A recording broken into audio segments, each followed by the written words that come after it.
ओ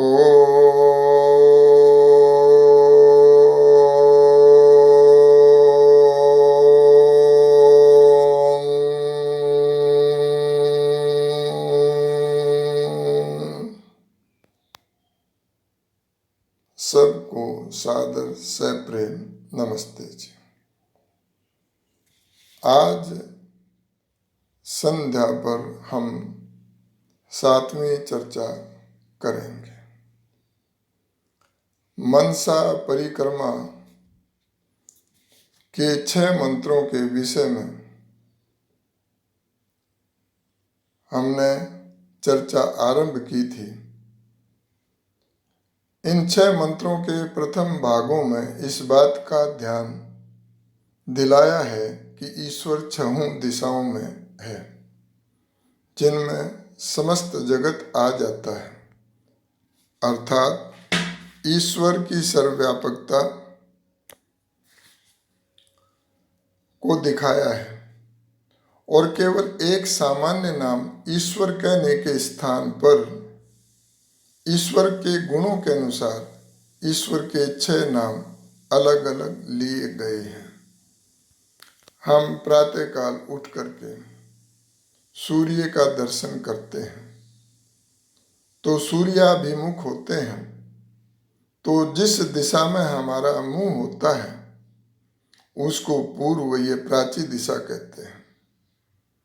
इस प्रकार जो दिशा दाहिने हाथ की ओर होती है उसे दक्षिण दिशा, जिधर हमारी पीठ होती है वह प्रतीची दिशा, और जिधर को बायां हाथ होता है उसको उदीची दिशा। नीचे की दिशा ध्रुव, अर्थात जिस भूमि पर हम खड़े हैं वह सुदृढ़ है और हमको स्थिर रखती है। ऊपर की दिशा ऊर्ध्व। यहाँ हर दिशा में ईश्वर के विशेष नाम दिए हैं। जब एक साइंस का विद्यार्थी कॉलेज में पढ़ता है तो उसको दिशाओं का ज्ञान भी इसी प्रकार से कराया जाता है कि आप पूर्व दिशा में मुंह करके खड़े हो जाओ तो दाईं ओर दक्षिण दिशा, बाईं ओर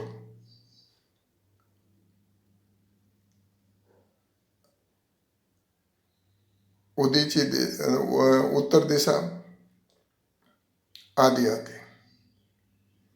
और यही चीज आदि काल में ईश्वरीय ज्ञान, वेद जो परमात्मा का संविधान है उसमें पहले से ही अंकित है। पूर्व दिशा में उसे अग्नि कहा है, अर्थात परमात्मा का नाम अग्नि बताया, अर्थात अग्रणी, आगे ले जाने वाला, नायक, नेता, पथ प्रदर्शक और ज्ञान देने वाला। अग्नि को भी अग्नि इसलिए कहते हैं कि वह अंधेरे में उजाला कर देती है। वही काम कष्टों के अवसर पर ईश्वर विश्वास करता है।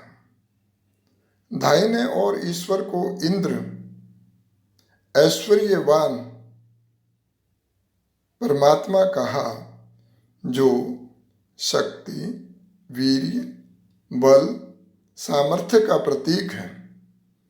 हम कहते भी हैं कि अमुक पुरुष हमारा दायां हाथ है।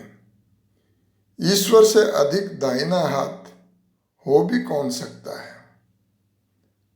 पीठ पीछे वरुण, वह हमको दिखाई नहीं देता, लेकिन वरुण अर्थात सर्वश्रेष्ठ, सर्वोत्तम राजा, समस्त पर शासन करने वाले उस वरुण के नियम रूपी पास में, जाल में जो चारों ओर फैले हुए हैं। हम दुष्ट लोग फंसते हैं। जैसे शासन का हाथ दिखाई नहीं देता, परंतु जब कानून के शिकंजे में जकड़ा जाता है तब पता चलता है। जब बच्चा किसी चीज को चुराता है तो वह उसे पीठ के पीछे छिपा लेता है और सोचता है कि मुझे कोई देख नहीं रहा या वह वस्तु किसी को दिखाई नहीं दे रही है। इसी प्रकार हम भी ये समझते हैं कि ईश्वर हमें देख नहीं रहा, वह तो मंदिर काशी काव्य में होगा। परंतु ईश्वर को जो नेता समझते हैं, अग्रणी समझते हैं, अग्नि समझते हैं, उन्हीं के लिए ईश्वर अग्नि स्वरूप है। अज्ञानी ईश्वर की अनुभूति नहीं कर सकते। उत्तर अर्थात बाएं दिशा में ईश्वर को सोम शांत स्वरूप परमात्मा कहा, अर्थात दयालु, शांतिप्रद, शीतल वह ईश्वर है। बाईं ओर हमारा हृदय है जो प्रेम का प्रतीक है। ईश्वर हमसे बहुत प्रेम करता है। शक्ति तथा शांति दोनों ईश्वर से प्राप्त होती हैं। नीचे की दिशा में ईश्वर को विष्णु व्यापक परमात्मा कहा है। वह फिसलने से बचाता है, सकल जगत का आश्रय आधार है। और ऊपर की ओर ईश्वर को बृहस्पति सबसे बड़ा, और ऋषि दयानंद लिखते हैं इसमें वेद वाणी का स्वामी। इन मंत्रों में ईश्वर विश्वास सुदृढ़ होता है। जिस समाज के व्यक्तियों में ईश्वर विश्वास का अभाव हो जाता है, वह समाज सर्वसंपन्न होते हुए भी नष्ट हो जाता है, क्योंकि उस समाज में बहुत प्रकार की बुराइयां बढ़ जाती हैं। ईश्वर स्मरण मात्र से सामाजिक उन्नति नहीं हो सकती। ईश्वर से ज्ञान आनंद की प्राप्ति के लिए जिह्वा की नहीं, आत्मा की पुकार होनी चाहिए। जैसे सूर्य के प्रकाश के साथ साथ आँख के स्वास्थ्य की भी आवश्यकता है। सूर्य से कोई अंधा व्यक्ति लाभ नहीं उठा सकता। इसी प्रकार जब तक मनुष्य मन को शुद्ध पवित्र कर आत्मा को स्वस्थ और बलयुक्त नहीं करता, उस समय तक ईश्वर स्मरण का कुछ लाभ नहीं पहुंचता। संसार में लाखों साधु रात दिन अज्ञानवश केवल ईश्वर का नाम अपने अपने तरीके से रटते हैं। जैसे एक टांग पर खड़े होकर या खड़े होकर एक हाथ ऊपर करके, या केवल माला का जाप करना, उनसे मानव जाति का क्या कोई लाभ है या उनका कोई अपना लाभ होता है? अर्थात संध्या में हम इस प्रकार ध्यान करें कि समाज के प्रति जो हमारे कर्तव्य हैं उनका उचित रीति से हम पालन कर सकें। अब पूर्व दिशा में आदित्य ईशु है, बाण है। दक्षिण में ईशु पितर हैं और पश्चिम में ईशु अन्न है। उत्तर में ईशु आसनी है और नीचे की दिशा में ईशु विरुद्ध है और ऊपर की दिशा में ईशुओं के नाम वर्ष हैं। ईशु का अर्थ है बाण। ईशु एक वचन है और यहाँ इस मंत्र में इसके बहुवचन का प्रयोग हुआ है, ईशवः। यज्ञ हम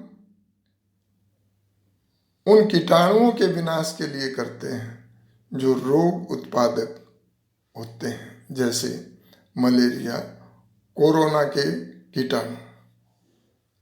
आज भी हम सब 9:30 बजे।